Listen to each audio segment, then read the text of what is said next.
Dear students, आज के इस वीडियो में हमें 8 के पार्ट में 5वां पॉइंट जो अपन पहले पढ़ रहे थे कि दैनिक जीवन में कार्बनिक यौगिक हमारे लिए किस प्रकार से उपयोगी हैं। ये अपना पॉइंट था कि दैनिक जीवन में उपयोगी कुछ महत्वपूर्ण कार्बनिक यौगिक। इसमें हमने पहला कार्बनिक यौगिक CFC पढ़ा था। CFC यानी कि क्लोरोफ्लोरोकार्बन या फ्रियोन। फिर हमने दूसरा कार्बनिक यौगिक CNG कंप्रेस्ड नेचुरल गैस, संपीड़ित प्राकृतिक गैस के बारे में पढ़ा था। और आज हम पढ़ने जा रहे हैं तीसरा पॉइंट जो कि है बहुलक। ठीक है, जिसे अंग्रेजी में पॉलीमर कहते हैं। और बहुलक के जो तीसरा पॉइंट है उसमें बड़े 2 पॉइंट हैं, क्योंकि बहुलक जो है वो 2 प्रकार का होता है। एक तो प्राकृतिक बहुलक, दूसरा होता है संश्लेषित बहुलक। संश्लेषित बहुलक को कृत्रिम बहुलक भी कहते हैं। देखिए, प्राकृतिक का मतलब होता है जो प्रकृति से प्राप्त होता है, और संश्लेषित का मतलब होता है जिसका संश्लेषण प्रयोगशाला में किया जाता है, यानी कि मनुष्य द्वारा निर्मित या कृत्रिम बोल दीजिए की बात है, उसे अपन संश्लेषित या कृत्रिम कहेंगे। तो आज का जो वीडियो है वो थोड़ा तो अपन इसमें बहुलक क्या है इसके बारे में समझेंगे कि बहुलक किसे कहते हैं। और फिर प्राकृतिक बहुलक का एक एग्जाम्पल अपने सिलेबस में है जो कि प्राकृतिक रबड़ है, कि प्राकृतिक रबड़ किस प्रकार से तैयार किया जाता है, रबड़ किस प्रकार से प्राप्त किया जाता है, उसके बारे में अपन समझेंगे। तो चलिए अपन शुरुआत करते हैं आज की वीडियो में। सबसे पहले बहुलक, जो कि इसकी हेडिंग है कि बहुलक क्या है। देखिए, इसमें बुक के अंदर आपकी किताब में परिभाषा लिखी है, जब छोटे छोटे सरलतम अणु, सरलतम का मतलब है सबसे सरल अणु, आपस में मिलकर एक उच्च अणु भार वाला लंबी श्रृंखला युक्त बड़ा अणु बनाते हैं। देखो, जब आपस में छोटे छोटे अणु मिलकर के एक बड़ा अणु बना लें, जैसे मान लीजिए एक छोटा सा अणु ये है, दूसरा अणु ये है, तीसरा अणु ये है, चौथा अणु ये, तो ये सारे अणु मिलकर के एक बड़ा अणु बना लेते हैं। ठीक है, उसे अपन बहुलक कहते हैं। समझ में आया होगा कि जब छोटे छोटे अणु हैं आपस में मिलकर के एक उच्च अणु भार वाला, यानी कि जिसका अणु भार ज्यादा हो जाएगा, या छोटा अणु इसका अणु भार कम है, इसका अणु भार कम है, इसका अणु भार कम है, इसका भी अणु भार कम है, ये सारे कम अणु भार वाले छोटे छोटे अणु मिल गए तो एक बहुत अधिक अणु भार वाला बड़ा अणु बना लेंगे। ठीक है, ये जो सरल अणु है, छोटे छोटे अणु है, इनका अणु भार कम है, परंतु ये बड़ा अणु भार वाला बना लेंगे। अणु भार का मतलब अणुओं का वजन, भार का मतलब क्या होता है, वजन होता है। भार का मतलब क्या होता है, वजन, और अणु भार यानी कि अणुओं का वजन। ठीक है, उच्च अणु भार वाला एक लंबी श्रृंखला का बड़ा अणु बना लेंगे, इसे बहुलक कहते हैं। क्लियर। और इस प्रक्रिया को बहुलीकरण कहते हैं। ये जो प्रोसेस है, छोटे छोटे अणुओं के मिलने से बड़ा अणु बनने की जो प्रक्रिया है उसे बहुलीकरण कहते हैं। आप जानते हैं कि इस पाठ में से एक पर्सन 1 नंबर का छोटा क्वेश्चन आएगा और एक 3 नंबर का बड़ा क्वेश्चन आएगा, यानी कि 4 नंबर का एक क्वेश्चन इसमें से पूछा जाएगा। क्वेश्चन एक ही होगा जो कि 2 भागों में बटा हुआ होगा। तो 1 नंबर का छोटा क्वेश्चन आ सकता है कि बहुलक क्या है या बहुलीकरण किसे कहते हैं। तो हमें यहाँ पर इन दोनों परिभाषाओं के बारे में जानकारी होनी चाहिए। अब देखो, ये जो छोटा अणु अपन ले रहे हैं, छोटे छोटे अणु ले रहे हैं, इसे अंग्रेजी में क्या कहते हैं, मोनोमर कहते हैं। छोटे छोटे अणुओं को एकलक, देखो समझिएगा बात को, एक का मतलब जो सिंगल होता है, एक अकेला, जो एक है अकेला है वो क्या है, छोटा अणु, एक अणु। ठीक है, तो छोटे छोटे अणुओं को क्या कहते हैं, एकलक, अंग्रेजी में कहते हैं मोनोमर। देखो, मोनो का मतलब होता है एक, जैसे अपने पढ़ा है कार्बन के साथ में एक ऑक्सीजन जुड़ा है तो कार्बन मोनोऑक्साइड। ठीक है, कार्बन के साथ में 2 ऑक्सीजन के परमाणु जुड़े हैं तो कार्बन डाइऑक्साइड। तो मोनो का मतलब एक, डाई का मतलब 2, तो यहां पर भी लिखा है मोनो। मोनो का मतलब क्या होता है, एक। ठीक है, और मोनोमर नाम पड़ गया, यानी कि एकलक। अब देखो यहाँ हेडिंग क्या है, बहुलक। बहु का मतलब बहुत सारे, और बहुत सारे को अंग्रेजी में कहते हैं पोली। क्या कहते हैं, पोली का मतलब बहुत सारे। याद रखिएगा, जब कभी भी किसी शब्द के पहले पोली शब्द जुड़ जाता है तो उसका मतलब होता है बहुत सारे। पहले तो क्या था, एक अलग था, एक मानी अकेला अणु था, और बहुत सारे अणु जुड़ गए तो क्या बन गया, बहुलक बन गया। देखो यहां से नाम है ना ये एकलक, यहां से नाम इसका बन के आ रहा है बहुलक। एकलक में तो एक अणु होता है और बहुलक में बहुत सारे अणु जुड़ जाते हैं तो बहुलक बन जाता है। ठीक है, तो छोटे छोटे अणुओं को क्या कहते हैं, मोनोमर कहते हैं, और जब बहुत सारे अणु जुड़ जाएंगे तो उसे बहुलक कहते हैं या पॉलीमर कहते हैं। ठीक है, तो आप मेरे ख्याल से बहुलक, बहुलीकरण, मोनोमर, पॉलीमर, इनके इनके बारे में आप समझ गए होंगे। आगे लिखा है बहुलकों को मुख्यतः दो श्रेणियों में यानी कि दो भागों में बांटा गया है, प्राकृतिक बहुलक और संश्लेषित बहुलक। जैसा कि नाम से प्रकट हो रहा है, प्राकृतिक बहुलक का मतलब जो प्रकृति से प्राप्त होते हैं, प्रकृति में पाए जाते हैं, जिनको मनुष्य ने नहीं बनाया है वो प्राकृतिक है, और जो मनुष्य के द्वारा बनाए गए हैं, मनुष्य द्वारा निर्मित है, वो संश्लेषित है। जिन्हें प्रयोगशाला में बनाया जाता है या फैक्ट्रियों में बनाया जाता है वो संश्लेषित बहुलक कहलाते हैं। तो पहले आज का जो वीडियो अपना है वो है प्राकृतिक बहुलक के लिए, और प्राकृतिक बहुलक का अपनी पाठ्य पुस्तक में एक ही उदाहरण है, वो है प्राकृतिक रबड़ का। ठीक है, वैसे प्राकृतिक बहुलक के बहुत सारे उदाहरण है प्राकृतिक बहुलक में, जैसे स्टार्च है, सेलुलोज है, रेजिन है। ठीक है, परंतु अपने सिलेबस में रबर के बारे में, प्राकृतिक बहुलक में रबर के बारे में अपन डिटेल से पढ़ेंगे। तो देखते हैं, चलिए अपन शुरुआत करते हैं पहले पॉइंट में। इसमें प्राकृतिक बहुलक में ऐसे बहुलक जो प्रकृति से सीधे प्राप्त होते हैं। देखो नाम ही क्या है, प्राकृतिक, यानी कि प्रकृति से प्राप्त होते हैं। प्रकृति मतलब पेड़ पौधे से, जीव जंतुओं से। ठीक है, वो प्रकृति से सीधे प्राप्त होते हैं, वो प्राकृतिक बहुलक कहलाते हैं। ठीक है, ये इसकी परिभाषा होगी। ऐसे बहुलक जो प्रकृति से सीधे प्राप्त होते हैं वो क्या कहलाते हैं, प्राकृतिक बहुलक। और दूसरा इसमें क्या है, संश्लेषित बहुलक, जो मनुष्य द्वारा बनाए जाते हैं। देखो संश्लेषित का उदाहरण अपन को यहाँ मिलेगा, ये रहा संश्लेषित बहुलक। मानव निर्मित बहुलक है ना, कृत्रिम बहुलक या संश्लेषित बहुलक कहलाते हैं। इसके उदाहरण कृत्रिम रेसे है, प्लास्टिक है, संश्लेषित रबड़ है, वो अपन आगे पढ़ेंगे। परंतु आज के जो वीडियो अपने लिए प्राकृतिक बहुलक में प्राकृतिक रबड़ के लिए है। ये अपन इसलिए समझ रहे हैं क्योंकि कई बार एग्जाम के अंदर क्वेश्चन आ सकता है कि प्राकृतिक बहुलक और संश्लेषित बहुलक में एक अंतर लिखिए या अंतर बताइए। तो हमें दोनों साथ साथ पढ़ने, इसलिए अपन ने इनको दोनों को एक साथ समझा है कि प्राकृतिक बहुलक क्या होते हैं और संश्लेषित बहुलक क्या होते हैं। तो वहां से आप परिभाषा लिख सकते हो किताब से। तो इसमें लिखा है कि ऐसे बहुलक जो प्रकृति से सीधे प्राप्त होते हैं प्राकृतिक बहुलक कहलाते हैं। जैसे प्राकृतिक रबर है, रबर जो अपन दैनिक जीवन में काम में लेते हैं। ठीक है, रबर दो प्रकार के होते हैं, प्राकृतिक भी है और संश्लेषित भी है, मनुष्य द्वारा बनाए गए भी हैं। ठीक है, तो ये जो प्राकृतिक रबर है ये तो एक पौधे से प्राप्त होता है, इसलिए प्राकृतिक रबर है, क्योंकि प्रकृति से प्राप्त होता है वो प्राकृतिक रबर कहलाएगा। दूसरा इसमें लिखा है एग्जाम्पल स्टार्च। स्टार्च यानी कि जिसे, स्टार्च तो अंग्रेजी का शब्द है जिसे इंग्लिश में अपन मंड कहते हैं। ठीक है, नाम सुना होगा आपने, स्टार्च को क्या कहते हैं हिंदी में, मंड कहते हैं। ये इंग्लिश का शब्द है स्टार्च, जैसे STARCH, स्टार्च, हिंदी में इसको मंड कहते हैं। तो स्टार्च जो है ये आलू में होता है प्रचुर मात्रा में। अपन जो आलू खाते हैं ना सब्जी में, आलू, उसमें स्टार्च होता है। तो आलू तो पौधा है, पौधे से प्राप्त होता है। और आलू जो अपन खाते हैं, जो गोल आकार का आलू होता है, ये तना होता है।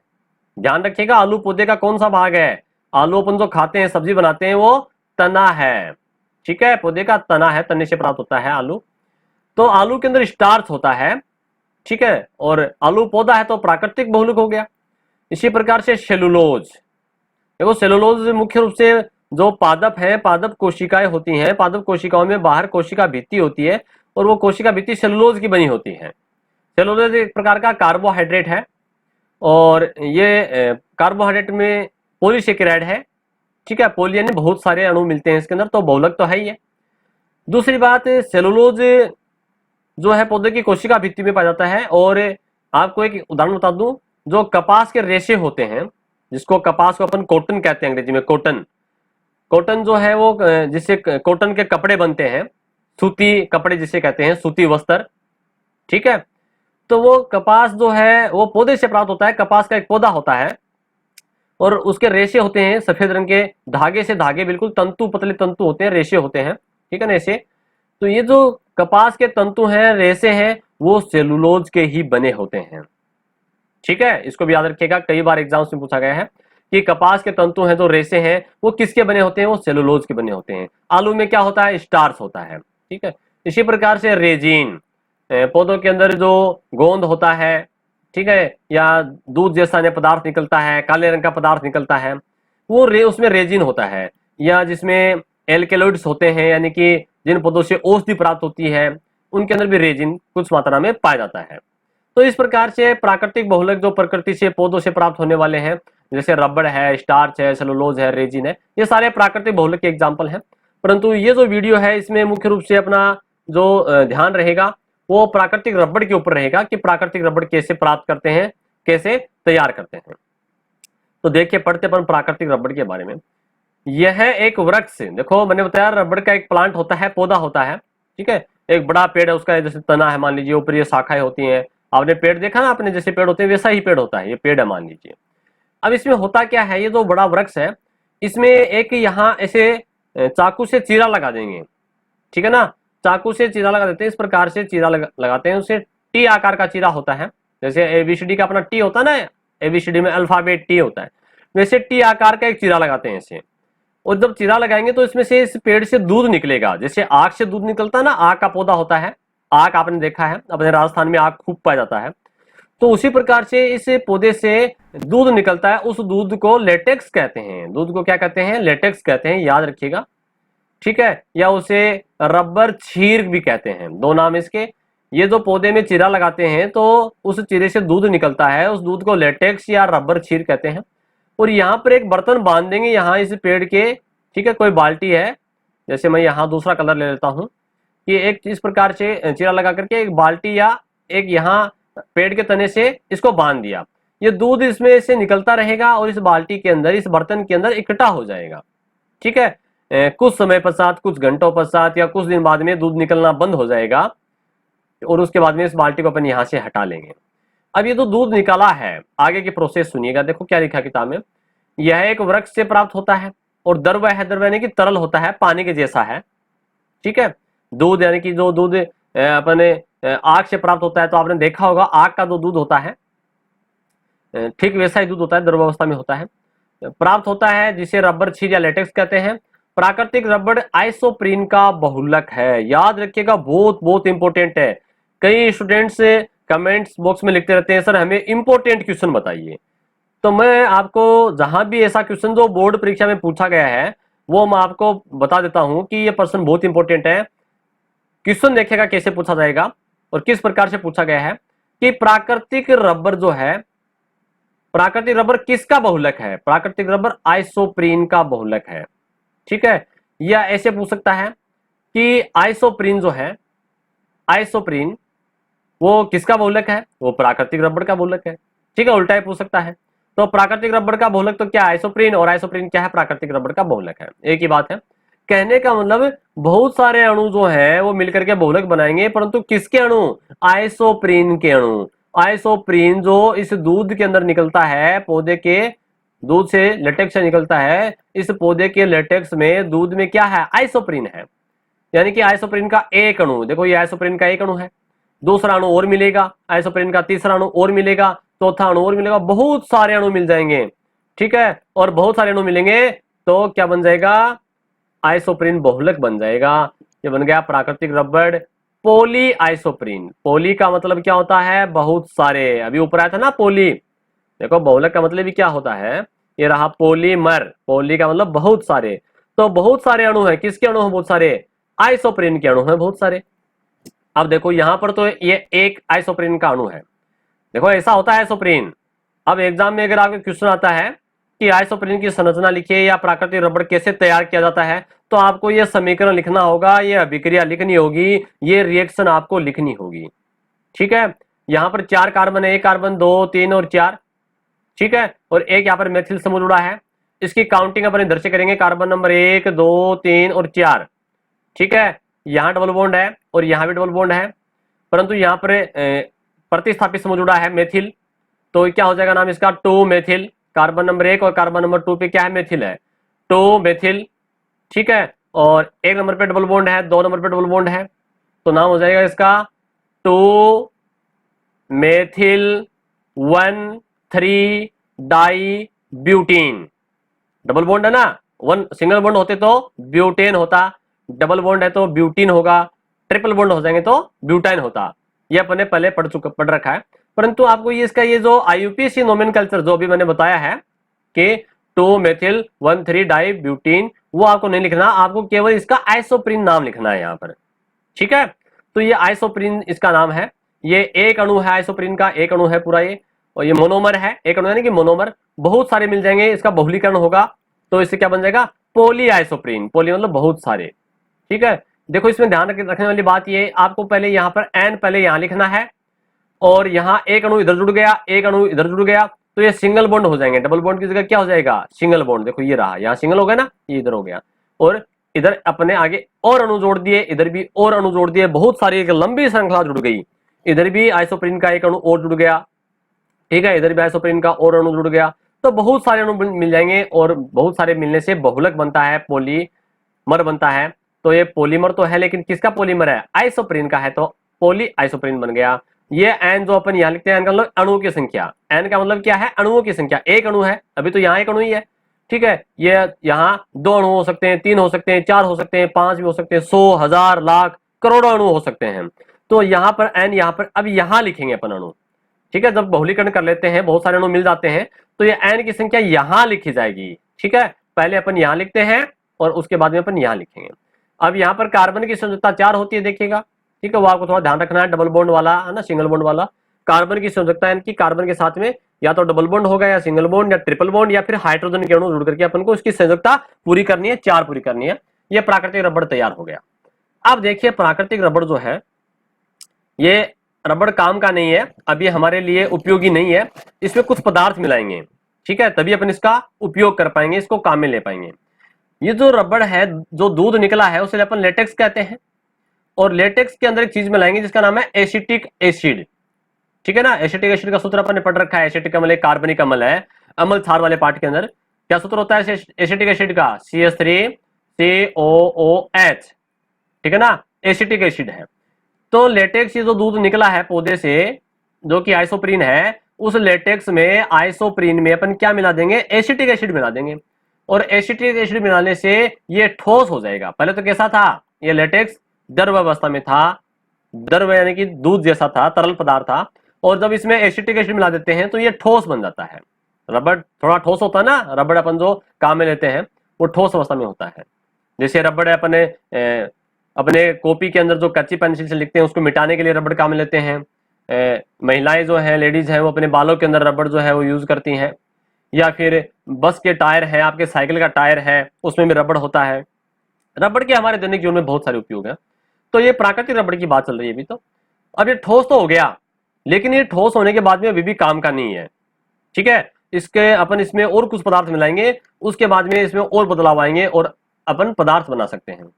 अब ये देखो क्या लिखा है, इस प्रकार प्राप्त रबड़ अत्यंत प्रत्यास्थ होता है। देखो प्रत्यास्थ का मतलब होता है जिसको अपन खींचते ही वो फैल जाए। मान लीजिए आपका जो आप जो कॉपी के अंदर आपने जो लिखा है, अपनी डायरी में लिखा है, किताब में कहीं कच्ची पेंसिल से आपने लिखा है और आप मिटाते हो, क्या उस रबड़ से आप बस के टायर बना सकते हो? नहीं बनेंगे, क्योंकि बस के वजन से क्या होगा, वो टायर और रबड़ जो है वो फैल जाएगा और वहीं फट जाएगा। ठीक है, उसमें प्रत्यास्थता होती है। प्रत्यास्थता मतलब क्या होता है, जैसे मेरे पास ये रबड़ है, इस रबड़ को मैंने खींचा, इधर खींचा, इधर खींचा, और ये फैल गया ना, ये बड़ा हो गया, इतना हो गया ना बड़ा खींचने से, और जो मैं इसको छोड़ूंगा, मैंने हाथ से पकड़ रखा है, इसको छोड़ूंगा तो ये वापस ऐसा हो जाएगा। इस गुण को प्रत्यास्थता कहते हैं। प्रत्यास्थता किसे कहते हैं, प्रत्यास्थ का मतलब यह है जो फैल जाए और वापस इसको छोड़ेंगे अपन, छोड़ते वापस वैसा का वैसा हो जाए। किसी पदार्थ को बल लगाने पर अपन खींचते हैं तो उसकी आकृति में बदलाव आ जाता है, उसे अपन प्रत्यास्थता कहते हैं। जो इसको छोड़ेंगे, उस बल को हटाएंगे, वापस उसी अवस्था में आ जाएगा। ठीक है, वो गुण प्रत्यास्थता कहलाता है। तो रबड़ भी प्रत्यास्थ होता है। ठीक है, तो ये जो रबड़ है अभी काम का नहीं है, इसमें प्रत्यास्थता बहुत ज्यादा है और कम तनन वाला होता है। तनन का मतलब इसको खींचेंगे, अगर ज्यादा खींचेंगे तो ये टूट जाएगा। ठीक है, तनन का होता है खींचने पर तार में बदलना। तनन का मतलब क्या होता है, जिसको अपन खींच करके तार जैसा बना दे, लंबा बना दे, पतला बना दे, उसे अपन तनन कहते हैं, या तन्यता। ठीक है, दांतों का गुण होता है ना तन्यता, दांतों को खींचने पर तार बन जाता है, तो ये कम तनन होता है। अपन को कैसा रबड़ चाहिए, जिसमें प्रत्यास्थता तो कम हो और तन्यता अधिक हो। लेकिन ये कैसा है, ये जो रबड़ अपन ने बनाया अभी, लेटेक्स के अंदर एसिटिक एसिड मिलाया, ये ठोस तो बन गया, परंतु ये बहुत ज्यादा प्रत्यास्थ है और कम तनन है। ठीक है, अतः इससे परिष्कृत उत्पाद नहीं बनाए जा सकते, यानी कि अच्छी चीजें नहीं बनाई जा सकती इसकी तनन सामर्थ्य और प्रत्यास्थता बढ़ाने के लिए। ठीक है, यानी कि इसकी सामर्थ्य, तो तनन सामर्थ्य, उसको बढ़ाने के लिए अपन क्या करेंगे, इसमें सल्फर मिलाते हैं और गर्म करेंगे। सल्फर यानी कि गंधक, देखो सल्फर को गंधक भी कहते हैं। ठीक है ना, याद रखिएगा, सल्फर और गंधक एक ही बात है, तो इसका प्रतीक चिन्ह एस होता है। तो इसमें सल्फर मिलाते हैं और गर्म करेंगे। सल्फर मिलाने पर गर्म होता है, तो इस प्रक्रिया को वल्कनीकरण कहा जाता है। बहुत इंपॉर्टेंट है, बोर्ड परीक्षा में कई बार पूछा गया है कि वल्कनीकरण क्या है। तो अपन क्या लिखेंगे, प्राकृतिक रबड़ की तनन सामर्थ्य और प्रत्यास्थता बढ़ाने के लिए इसमें सल्फर मिलाकर इसे गर्म करते हैं, तो इस प्रक्रिया को वल्कनीकरण कहते हैं। आपको यहां से करना है। ठीक है, क्या लिखा है यहाँ पर, इसकी का मतलब क्या है, अरे इसकी यानी किसकी, इसकी क्या मतलब है, प्राकृतिक रबड़ की। तो यहाँ क्या लिखना आपको, यहाँ काट करके आप लिख लीजिएगा प्राकृतिक रबड़। क्या लिखोगे, प्राकृतिक रबड़ की तनन सामर्थ्य और प्रत्यास्थता बढ़ाने के लिए इसमें सल्फर या गंधक मिलाकर इसको गर्म करते हैं और इस प्रक्रिया को वल्कनीकरण कहते हैं। और इस प्रकार से जो रबड़ प्राप्त हो जाएगा, ठीक है, ये जो रबड़ प्राप्त हो गया, ये कम घिसने वाला और मजबूत और कठोर और अप्रत्यास्थ हो जाता है। ठीक है, यानी कि इससे अपन टायर वगैरह है या मजबूत चीजें बना सकते हैं। अब ये रबड़ टूटेगा नहीं, खराब नहीं होगा, जल्दी नहीं घिसेगा। अगर अपन पहले वाला रबड़ काम में ले लेते हैं तो बस के टायर तो मैं कहूंगा कि बस चल ही नहीं पाएगी, ट्रक चल नहीं पाएगा, क्योंकि वो उसका जो वजन है वो सहन नहीं कर पाएगा। ठीक है, और आप देखते हो बसों के टायर हैं कितने मजबूत, कितना वजन होता है उनके अंदर, तब भी वो घिसते नहीं है, कई दिनों तक चलते हैं। ठीक है, तो इस प्रकार से रबड़ तैयार किया जाता है, कठोर हो जाएगा, मजबूत हो जाएगा, कम घिसने वाला हो जाता है। तो आज के इस वीडियो में हमने बहुलक के अंदर, ठीक है, बहुलक में हमने प्राकृतिक बहुलक और प्राकृतिक बहुलक में भी प्राकृतिक रबड़ के बारे में जानकारी प्राप्त की। तो यहां से बोर्ड परीक्षा में जो क्वेश्चन किस प्रकार से बनते हैं हमने उनके बारे में भी समझा, उनके बारे में जानकारी प्राप्त की। और अगला जो अपना वीडियो होगा, नेक्स्ट वीडियो, उसमें होगा संश्लेषित बहुलक। ठीक है, और संश्लेषित बहुलक में अपन कृत्रिम रेसे, प्लास्टिक और संश्लेषित रबड़, ये चीजें पढ़ेंगे। इनके लिए अलग अलग वीडियो डालेंगे। नेक्स्ट वीडियो में हम संश्लेषित बहुलक में कृत्रिम रेसों के बारे में जानकारी प्राप्त करेंगे। धन्यवाद।